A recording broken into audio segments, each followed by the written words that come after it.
শান্তনু সেন আরজিকর কাণ্ডের পর থেকে বারবার খবরের শিরোনামে থেকেছেন।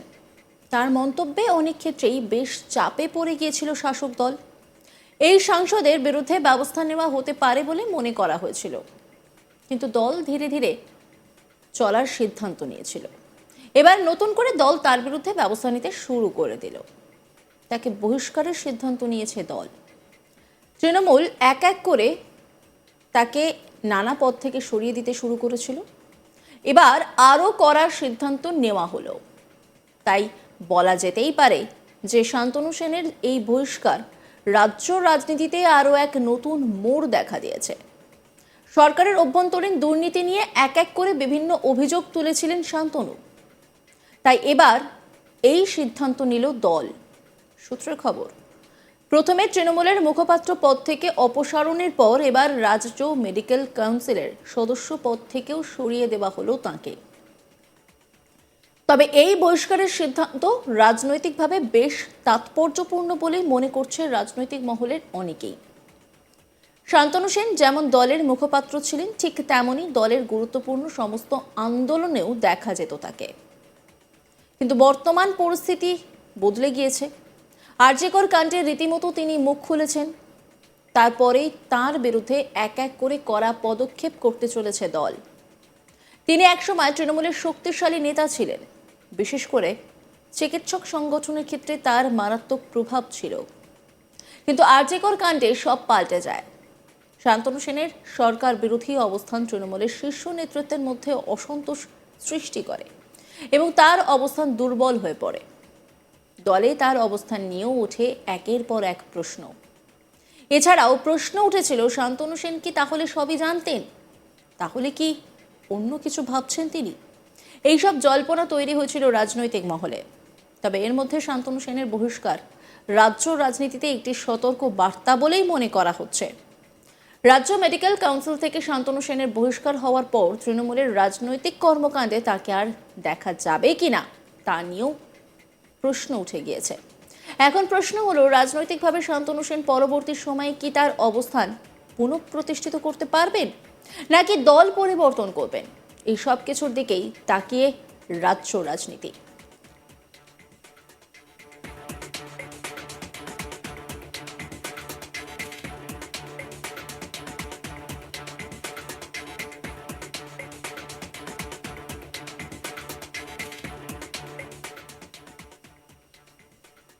এই নিয়ে একটি রিপোর্ট তুলে ধরেছেন আমার কলিগ সুজয়, দেখাবো আপনাদের। আরজিকর ইস্যুতে, আরজিকরের দুর্নীতি ইস্যুতে মুখ খুলে বলা যেতে পারে শাসক দলের একেবারে রোষের মুখে পড়েছিল তৃণমূল কংগ্রেসের প্রাক্তন সাংসদ শান্তনু সেন। এবং আমরা দেখেছি যে আরজিকর ইস্যুতে যখন গোটা রাজ্য রাজনীতি একেবারে তোলপাড়, সেখানে আরজিকরের প্রাক্তন প্রিন্সিপাল সন্দীপ ঘোষের বিরুদ্ধে একাধিক তথ্য তুলে ধরেছিলেন। আমরা জানি যে দীর্ঘদিন আরজিকর মেডিকেল কলেজ হাসপাতালের রোগী কল্যাণ সমিতির চেয়ারম্যান ছিলেন এই শান্তনু সেন। আমরা জানি যে শান্তনু সেন তিনি অভিষেক বন্দ্যোপাধ্যায়ের অত্যন্ত ঘনিষ্ঠ নেতা এবং অত্যন্ত ঘনিষ্ঠ নেতা বলেই পরিচিত। কিন্তু দেখা যাচ্ছে যে তিনি হঠাৎ করে যে আরজিকরের যে ঘটনা, সেই ঘটনায় মুখ খুলেছিলেন এবং প্রাক্তন প্রিন্সিপাল সন্দীপ ঘোষের বিরুদ্ধে একের পর এক তথ্য তিনি সামনে এনেছিলেন। এমনকি এরকম অভিযোগ করেছিলেন যে তার মেয়েও আরজিকর হাসপাতালে পড়তেন এবং তার মেয়েকেও দেখেছি যে কীভাবে টার্গেট করা হয়েছে, সেরকম একেবারে তথ্য তুলে ধরেছিলেন রাজ্যসভার প্রাক্তন সাংসদ শান্তনু সেন। এবার এই শান্তনু সেনকেই মেডিকেল কাউন্সিল থেকে বহিষ্কারের একটা পদক্ষেপ নিল তৃণমূল। যেটা জানা যাচ্ছে যে আরজিকর হাসপাতালেরই রোগী কল্যাণ সমিতির চেয়ারম্যান ডক্টর সুদীপ্ত রায়, তিনি এই মুহূর্তে রাজ্য মেডিকেল কাউন্সিলের সভাপতি এবং তিনি ইতিমধ্যেই জানিয়েছেন যে মেডিকেল কাউন্সিলের নিয়ম মেনে, সংবিধান মেনে যদি তিনি পরপর 4টে যে মিটিং হয়, তাদের যে অভ্যন্তরীণ মাসিক বা ত্রৈমাসিক বা 6 মাস ছাড়া যে স্বাস্থ্য দপ্তরের নিয়ম মেনে এই মেডিকেল কাউন্সিল তারা একটা করে আলোচনা করেন এবং সেই আলোচনার পর একেবারে সরাসরি স্বাস্থ্য দপ্তরকে একটি রিপোর্টও জমা দেয়। যেটা দেখা যাচ্ছে যে 4টে থেকে 5টি যে বৈঠক, সেই বৈঠকে অনুপস্থিত থেকেছেন শান্তনু সেন। এবং ইতিমধ্যেই যেটা জানা যাচ্ছে যে সুদীপ্ত রায়, তৃণমূল কংগ্রেসের বিধায়ক, তিনি ইতিমধ্যেই রাজ্যের স্বাস্থ্য সচিব নারায়ণ স্বরূপ নিগমকে একটি চিঠি লিখেছেন এবং যে চিঠিতে একেবারে ডক্টর শান্তনু সেনকে তিনি বহিষ্কার করতে চান মেডিকেল কাউন্সিল থেকে, সেই বিষয়ে একেবারে সরাসরি তিনি আবেদন করেছেন। এবং এটা নিয়ে ফের বলা যেতে পারে শান্তনু সেন ফের সংবাদ শিরোনামে উঠে এলো।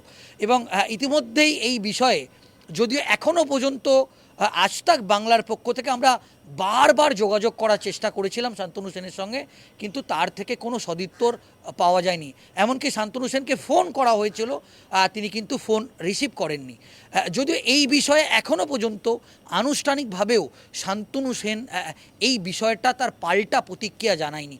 অন্যদিকে ইতিমধ্যেই আমরা যেটা সূত্র মারফত যেটা জানতে পারছি যে ডক্টর সুদীপ্ত রায় তিনি যেরকম প্রিন্সিপাল সেক্রেটারিকে চিঠি লিখেছিলেন এবং ইতিমধ্যেই রাজ্যের স্বাস্থ্য প্রতিমন্ত্রী চন্দ্রিমা ভট্টাচার্যের সঙ্গেও তিনি দেখা করেছেন এবং তাকে পুরো বিষয়টা লিখিতভাবে জানিয়েছেন।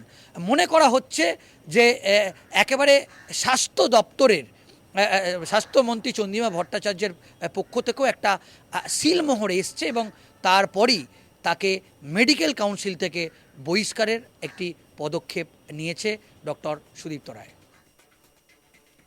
শান্তনু সেন আরজিকর কাণ্ডের পর থেকে বারবার খবরের শিরোনামে থেকেছেন। তার মন্তব্যে অনেক ক্ষেত্রেই বেশ চাপে পড়ে গিয়েছিল শাসক দল।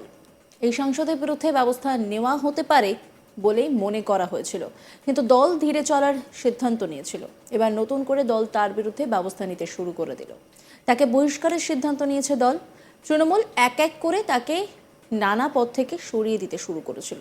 এবার আরও করার সিদ্ধান্ত নেওয়া হলো। তাই বলা যেতেই পারে যে শান্তনু সেনের এই বহিষ্কার রাজ্য রাজনীতিতে আরও এক নতুন মোড় দেখা দিয়েছে। সরকারের অভ্যন্তরীণ দুর্নীতি নিয়ে এক এক করে বিভিন্ন অভিযোগ তুলেছিলেন শান্তনু। তাই এবার এই সিদ্ধান্ত নিল দল। সূত্রের খবর, প্রথমে তৃণমূলের মুখপাত্র পদ থেকে অপসারণের পর এবার রাজ্য মেডিকেল কাউন্সিলের সদস্য পদ থেকেও সরিয়ে দেওয়া হলো তাকে। তবে এই সিদ্ধান্তে এই বহিষ্কারের সিদ্ধান্ত রাজনৈতিকভাবে বেশ তাৎপর্যপূর্ণ বলেই মনে করছে রাজনৈতিক মহলের অনেকেই। শান্তনু সেন যেমন দলের মুখপাত্র ছিলেন, ঠিক তেমনই দলের গুরুত্বপূর্ণ সমস্ত আন্দোলনেও দেখা যেত তাকে। কিন্তু বর্তমান পরিস্থিতিতে বদলে গিয়েছে সব। আরজিকর কাণ্ডে রীতিমতো তিনি মুখ খুলেছেন।